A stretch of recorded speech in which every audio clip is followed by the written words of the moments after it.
Camden was once one of the most important industrial cities on the East Coast. Today, it is known for something very different. This city did not collapse because of one mistake. It was slowly and deliberately left behind. Camden, New Jersey was not supposed to become a symbol of failure.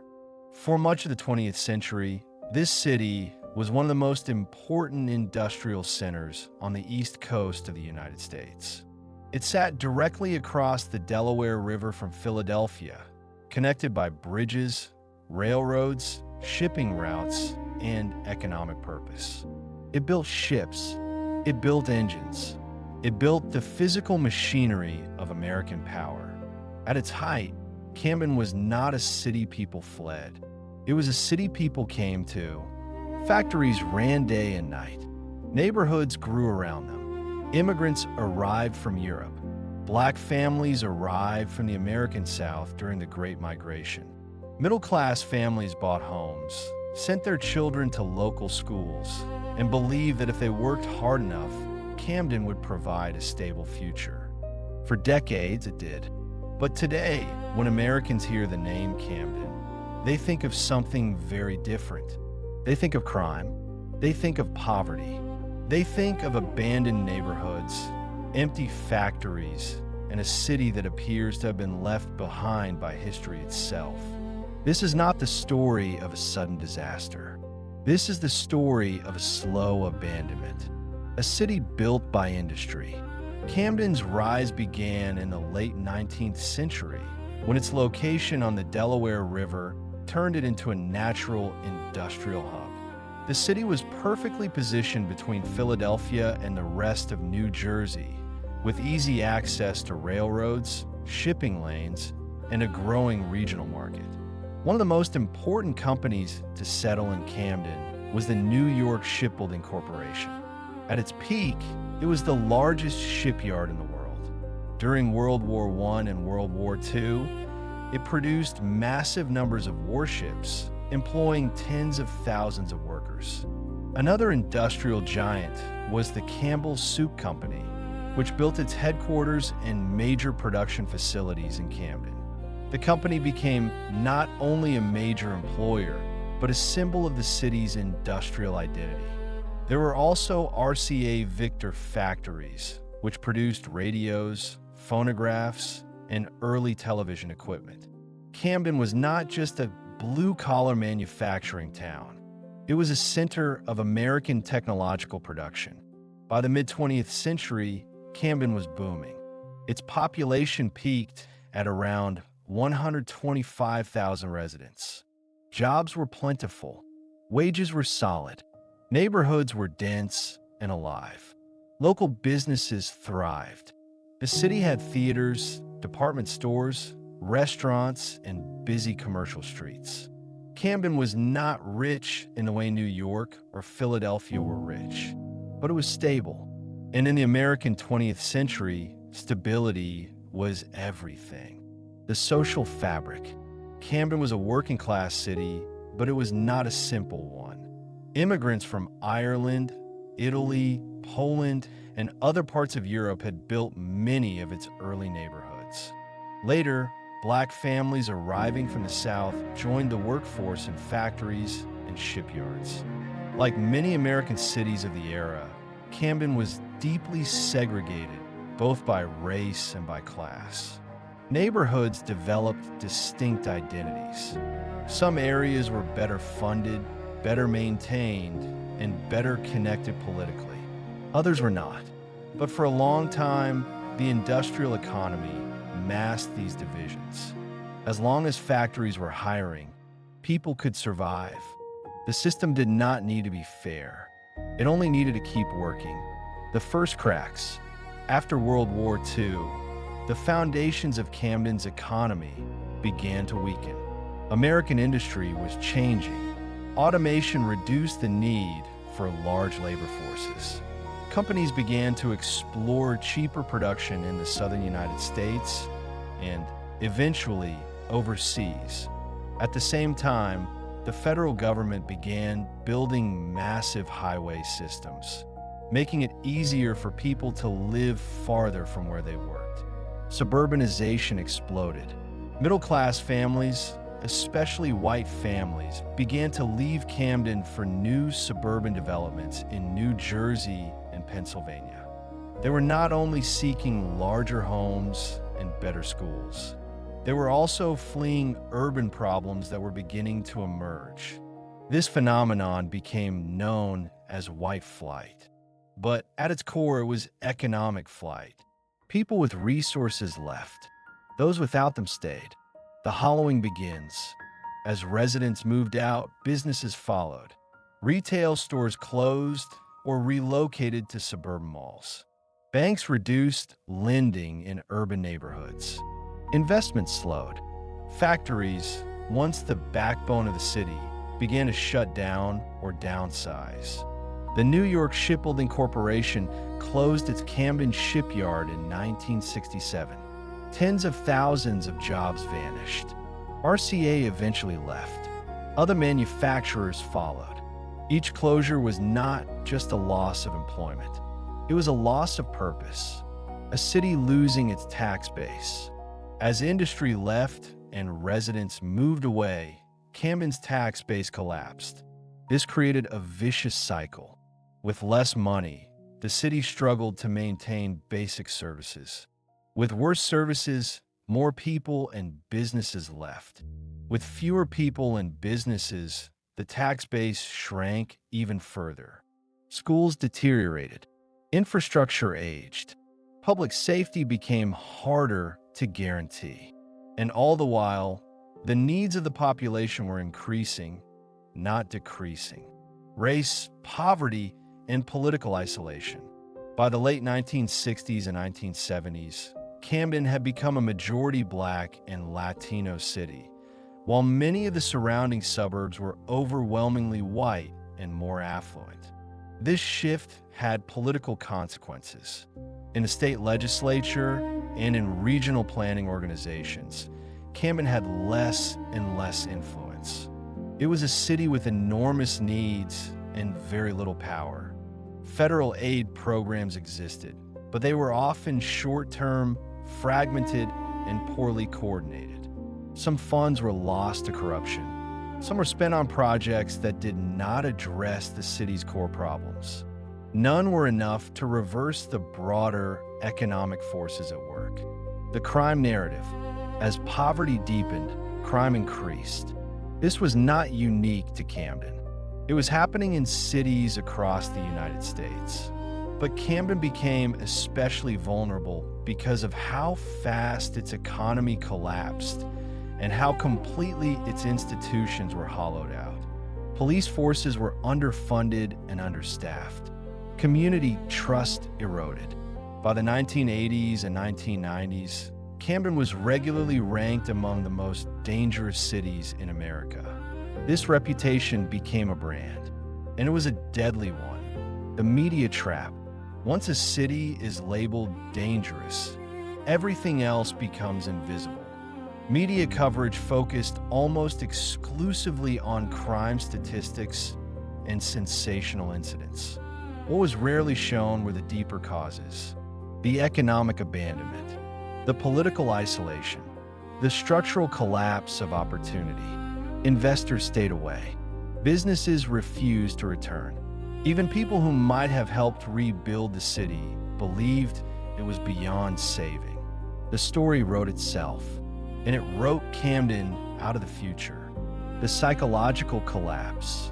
Long before a city collapses physically, it collapses psychologically. In Camden, this happened gradually. People stopped expecting things to improve. Young people grew up assuming they would have to leave if they wanted a different life. Those who stayed learned to survive, not to plan.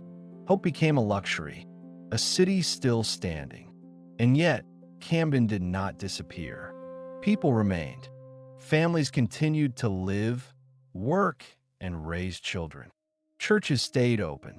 Community organizations fought to hold neighborhoods together.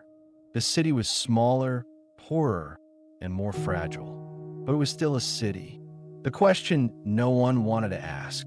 By the turn of the 21st century, Camden had become a national symbol, but not of resilience, of failure.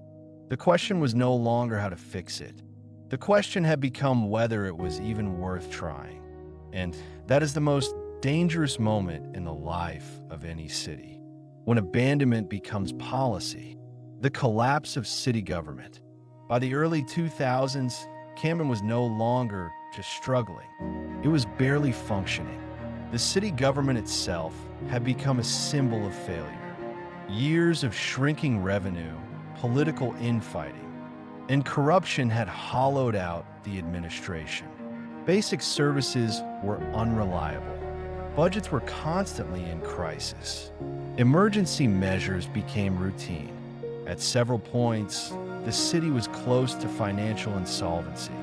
Public employees faced layoffs. Infrastructure repairs were delayed indefinitely. Entire departments were operating on survival mode.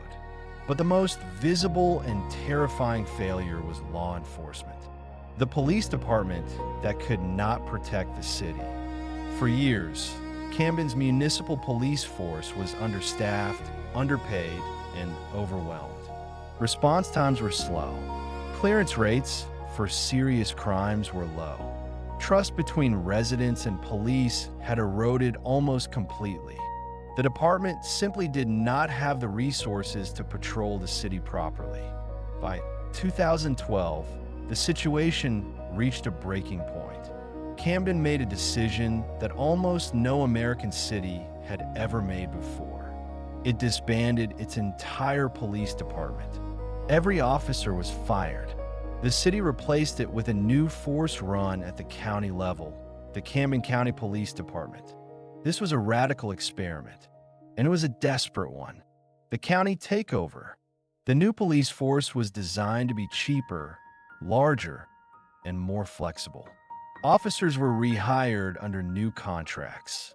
The number of patrol officers increased. Community policing became the official strategy. And for the first time in decades, police presence in many neighborhoods became consistent. Crime did not disappear, but violent crime did begin to fall. This was one of the few moments in Camden's modern history when a bold institutional change actually produced measurable results. But policing alone could not fix the city. The strategy of demolition. At the same time, Camden adopted another controversial strategy. It began to tear itself down. Entire neighborhoods were declared beyond saving. Thousands of abandoned and derelict houses were demolished. Blocks were cleared. The logic was brutal but simple. The city was too large for the population it had left. Maintaining infrastructure for empty neighborhoods was impossible. So Camden chose to shrink. This process became known as right-sizing. In reality, it was managed retreat, the human cost of shrinking. For residents, this was not an abstract policy. It meant relocation. It meant watching familiar streets vanish. It meant losing not only homes, but memory. Some welcomed the demolitions, hoping they would remove blight and danger. Others saw it as another form of abandonment. The city was no longer trying to save itself. It was trying to survive by becoming smaller. The institutional anchors.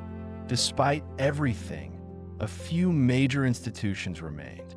Rutgers University expanded its campus in Camden. Cooper University Hospital invested in new facilities.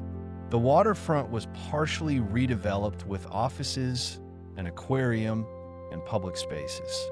These projects brought jobs. They brought activity. They brought a kind of life back to certain areas. But they did not solve the core problem.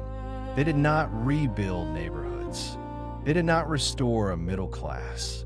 They created islands of stability in a sea of poverty. The two Camdens. By the 2010s, Camden had effectively become two cities. One Camden existed near the waterfront, the university, and the hospitals. It had new buildings, security, and investment. The other Camden was made of struggling neighborhoods, empty lots, and families living with very limited opportunity. The gap between these two realities was not just economic, it was psychological. One part of the city was being prepared for a future, the other was being managed for decline. The problem no one wants to name. Camden's story is not just about local failure. It is about national priorities. The United States built its 20th century prosperity on industrial cities like Camden. And when those cities became less useful, they were allowed to decay. No coordinated national strategy ever existed to deal with mass deindustrialization. No serious plan was created to rebuild the communities that had powered the industrial age.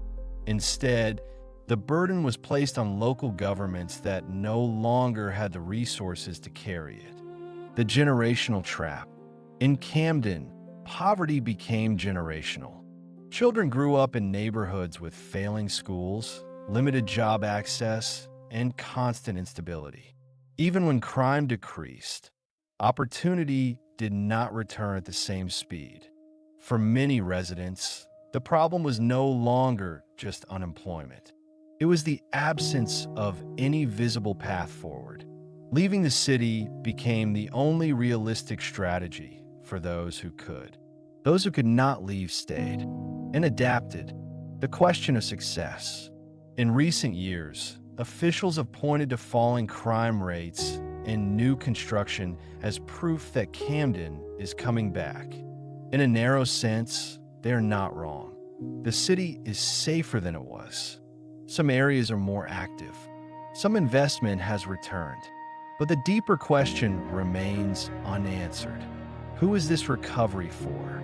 Is the goal to rebuild Camden as a city for its current residents, or to slowly replace those residents with someone else? A different kind of abandonment. In the 20th century, Camden was abandoned by industry. In the 21st century, it risks being abandoned by design, not through neglect, but through selective investment. The city may survive, but not necessarily as the community it once was. What Camden really teaches. Camden is not an exception. It is a preview. Dozens of American cities face similar pressures. Automation, globalization, population loss, a shrinking tax base, and political systems that are not built to manage long-term decline. Camden simply reached the breaking point first. The final truth.